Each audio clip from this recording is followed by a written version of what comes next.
just you get to choose. Right? Like here's the scenario. The environment gives us something which can be perceived as negative, can be perceived as not working, can be perceived as problematic. The world's ending. But we get to choose to see it like that, or we get to choose to see it as an opportunity. So clearly that it's my responsibility now to do that for other people. If I have information and, other people's success is my success and vice versa. Because you know what? Like, the challenges or the roadblocks are the journey themselves. There's no big things. It's all little things compounding on top of each other.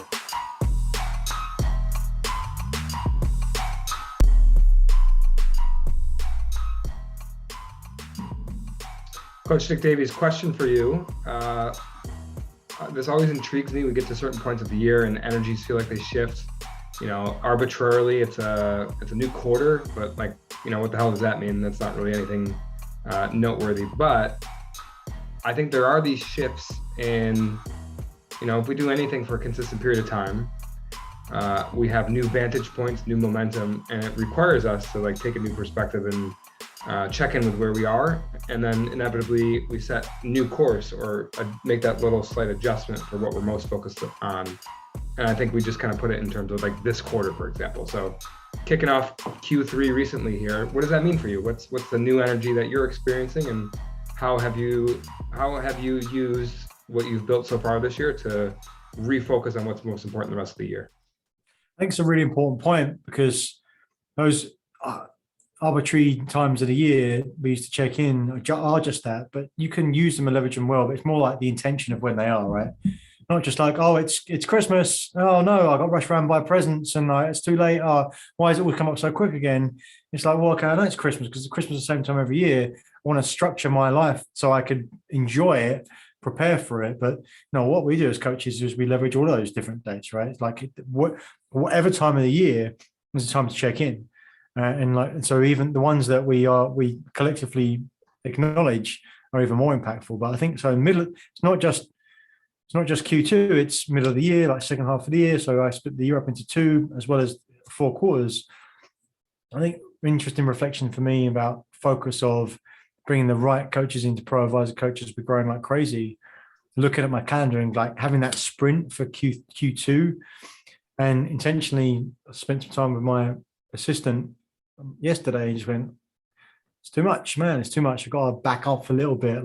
The sprint can't be there. And you know what? I just haven't got enough flexibility in my calendar to just make those changes intraday, intra-week that I really need to, right? So backing down a little bit, what I've learned from Q1 and Q2 is enable me to get a bit more precise for the coming quarters anyway. I think that's the cycle, right? Yeah. And what stuck out to me with your answer is, I wrote this down, plan equals create. So a lot of times along the way, there's a lot of these distractions or challenges that come up. And the reason that we plan is so that we're creating our future instead of having our future created for us. Right. So especially when we project out for a year, a lot happens, a lot can happen. And we do things, we take actions maybe that we couldn't have predicted, along the way, that give rise to new potential or new opportunities. So I think that's what it is for me, is when there's these points with these new check-in points, what we're doing is tweaking what we want to create in the future. So think of your Christmas analogy. I'm picturing, my family opening up all their presents on time, and they're great gifts, right? They're having that experience. So to be able to do that, I'm getting out ahead of that, and I'm creating that future for myself now. And it's like that for business, right? We want something at the end of the year, end of the quarter, we have a goal. I'm not going to wait for that to happen. I'm not going to leave it up to chance. I am going to carve out, as best as I know how, what actions are required of me in order to get there. And I think if we add one more nuance to that, I think I'm fascinated by that challenge or push or setting a goal that seems stretchy, because it's going to require us to be somebody new, take new action that we haven't before. And that's what's scary about it. But I think that's how we know we got the right formula. Yeah, say that part again, because it's so key. How do we know we've got the right formula? And that we know that it's uncharted territory. It's going to stretch us, and it's going to get us out of our comfort zone. Yeah. Uncharted is so important, right? Because we want to know what the path is, but which gives certainty because we want certainty to move forward. But if it's uncharted, there is no path. Otherwise, it wouldn't be uncharted. Right. There's At no least certainty. not for us, right? So that's when you can go and model success. Like who else has done this before? What are that specific area, but also then what are the principles that work for success before? And that's why we can always figure it out. But even then, even still, some part of it we don't quite know. Mhm. And that's the part is where you really know it's the right thing. That's so counterintuitive on the surface level, right? But Right. just our practice with what we've experienced, we know that to be true. It's fascinating, right? Like the fact that it is uncertain means that's where your certainty should come from. Take that certainty to the uncertainty, because if it is certain, I mean, because you go all the way to it to the nth degree. If it's completely certain, then like we are looking for certainty all the time. But if we're certain about everything all the time, what happens? We get bored. And so at some level, if it's a goal that you know you're going to get, if it's boring, it can't be exciting. Can't Yeah, be that's the juice. interesting. Yeah. So, and is that where the cliche, like that's the beauty of the journey, right? That's actually the reward, because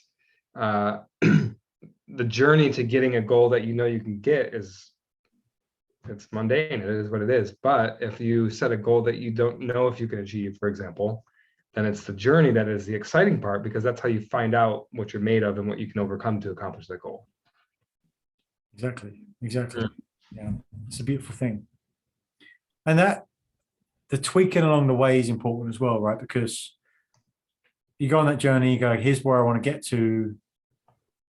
And then you get halfway into that journey, let's say arbitrarily, again, a year, you've now got more information because of the person you've become. Because that person in the June is not the same person in the January, at least if you're pushing yourself. So what you want for the end of December could be very different than what you wanted at the beginning of January. Because and it could be the same thing, so it appears like it's just changing itself, but also you've changed. What might you say to somebody then who would say, like, why even set goals then? It's just going to change, and you're going to be chasing the shiny object, and why set them? Yeah, so because the point is that you can't change to that person if you don't set out the goal in the first place. Therefore, a goal is not there to hit. The goal is there for us to show our transformation, if you will. If we're saying it's not about the goal, or at least not just about the goal, it's about who we become on the way, then a goal is just a milestone to check in on your identity upgrades or your change of who you are. A goal is just a milestone to check in on the identity upgrades. Is that what you said? Yeah. I love that. That's great. Yeah. It's just checking to go, okay, well, here's where I am based on where I was and where I wanted to go. Yeah. So checks and balances. Right. And when that's a real transformation, that's what, that's a translation into like the way I feel about the success that I'm having. Like I am literally a new person. I had doubt before. I wasn't sure. That's the uncertainty. I wasn't sure I could do that. And now that I'm here, I'm doing the things to get that. And it's such a completely different feeling and experience. Yeah, then it's so easy to say, oh, I don't know if I want it, so I'm not going to do it.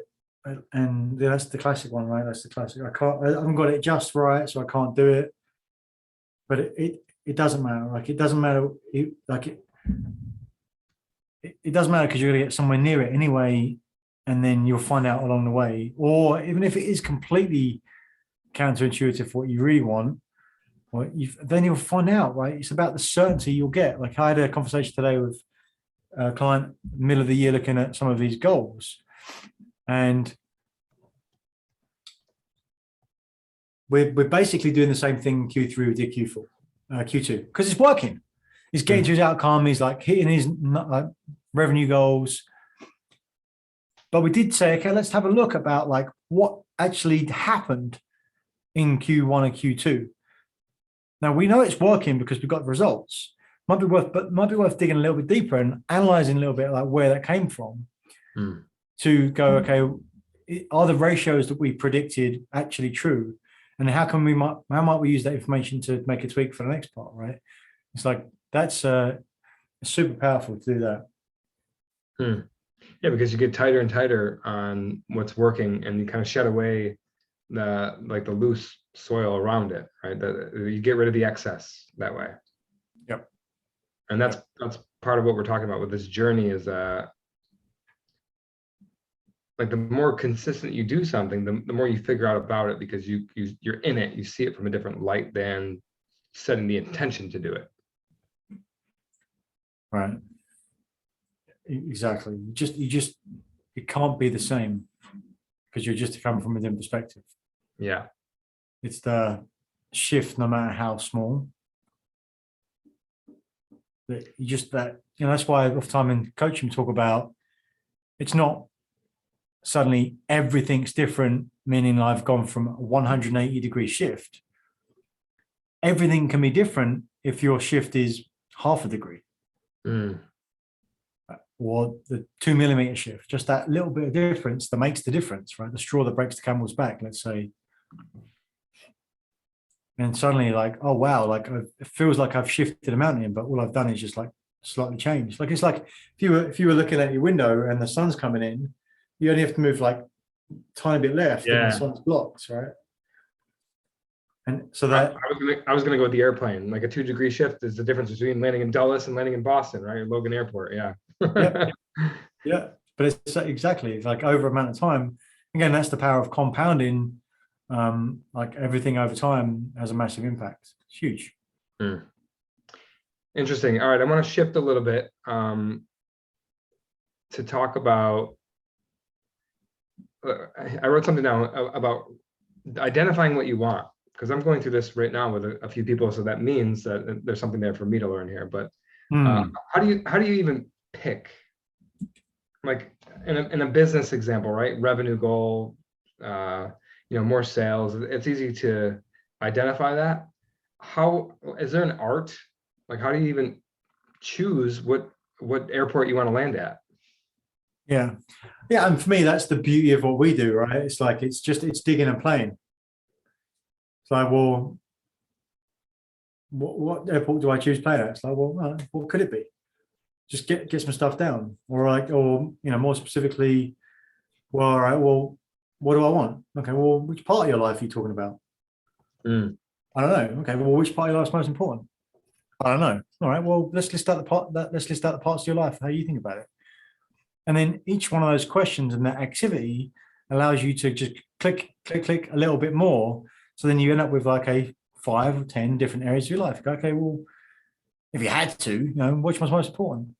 Mm. Okay, well, I don't know. All right, well, if you had to, which one's the least important? How would you put in the top half, the bottom half?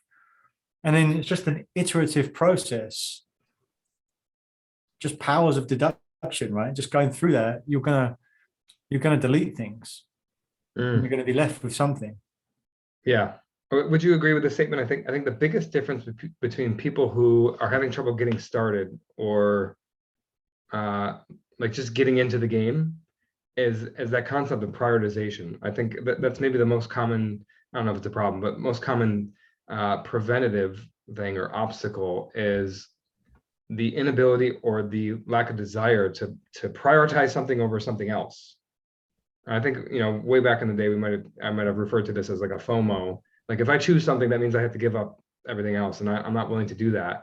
But it's not true. It's not true when we pick something and go after it, because this is another quote, like the way we do one thing is the way we do all things. So if we prioritize something and we really get after it, then all of a sudden, all the other things that we feel like we gave up are also improving along the way. At least that's what I've noticed. Would you agree with that? Oh, for sure. I'm just writing some notes here, right? Because it's about that. The quote I love, I can do anything, but not everything. But also you can have everything that you want, but you've also got to be really good at saying no to the things you don't want, right? So then there's the other quote, which is, it's either a violent yes or a no. Like if it's not, I've got to have it right now, then it's definitely a no. But there's no middle ground to that, because that's so powerful, right? Because I don't want to miss out on everything. It's like, well, what is everything? Everything? Like, what do you mean by everything? But what's the things that you could be all in on? What are the options at least? And let's like start to narrow it down, because the reality is you're not going to get the outcomes that you want or deserve unless you go all in on something anyway. So as long as you think that I don't want to miss out on anything, you're missing out on everything. I love that. Yeah. This is where I want to finish up on, because I think this is maybe the most powerful principle we've touched upon today, is the power of our focus, right? So when you talk about all in, you say that or do that because if I am exerting all of my energy in one direction towards something, I'm going to get that thing. Like that is the simplest way I can describe what success is. Right? And that's like goal setting, like just choose something. It can change along the way. But once you choose something and be 100% committed to it, it's just a matter of time. And then like there's all these other ripple effect benefits along the way that you enjoy that you never could have perceived. Bingo, bango. I mean, that's it. But you got to be all in, and like you've got to protect yourself from the mindset that you think that you're in, but you're not. And that comes back down to why awareness is so important. A distinction I made in the last couple of weeks, Coach, I think I've shared with you, but like I think for me the most raw expression of what, or definition of what awareness is just being dirt honest with yourself. And that's not the same as being purposely honest with yourself, or thinking you're being honest with yourself. Let me get there, because being dirt honest is, I'm not like, it's because most people think I'm not being lying to myself, like I'm not being dishonest. It's just the awareness that you aren't being completely honest, right? Not like maybe some errors by omission, right? Like I'm leaving it out, therefore I'm not being totally honest. Right, exactly. But it's that stuff that you don't know that you don't know that you're lying to yourself on is what gets you. It's like, I'm doing it. It's like, are you really? How can you test it, check it, check it? That's why you need a coach, because you can't see that for yourself, or at least someone to help you through that and ask you those hard questions, because you're going to want to protect yourself through that questioning area. But it's definitely a start. Ask a better question, get a better answer. Where could I be part of the problem? Or where could I be complicit in not getting the things I want? Questions like that help us move through to that stuff. But it's scary, because like if you can't see it, you can't do anything about it. Right. Yeah, it's also humbling, right? It takes a certain type of person to be even open to that. There's no exceptions though. We all have our lenses that we see the world through, and we can get caught up in like, well, mine's the right one, right? Like I have the right one. I'm the exception. But that's not true, right? It's just because we're experiencing the world through this body, through the eyes of myself. But it's the same for everybody, and that's the superpower. Is once you have a taste of that, you want to get drunk on it.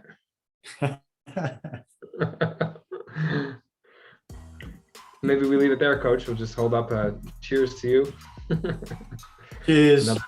Another fantastic special edition Coach's Corner episode of Truth Seekers. We'll see you next week. Yeah. Thank you for watching another episode of Truth Seekers. We appreciate your interaction. So please comment, like, subscribe to YouTube, Apple Podcasts, or Spotify, wherever you get your podcasts. And if you want more, check out some of our links. Links to our masterclass, The Achiever's Mindset, and come join our LinkedIn group. And what do you want to see more of? Remember, we're here to share the simple secrets of successful. So help us do that. What do you want to see? What do you want to see more of? Thanks, and see you again next time.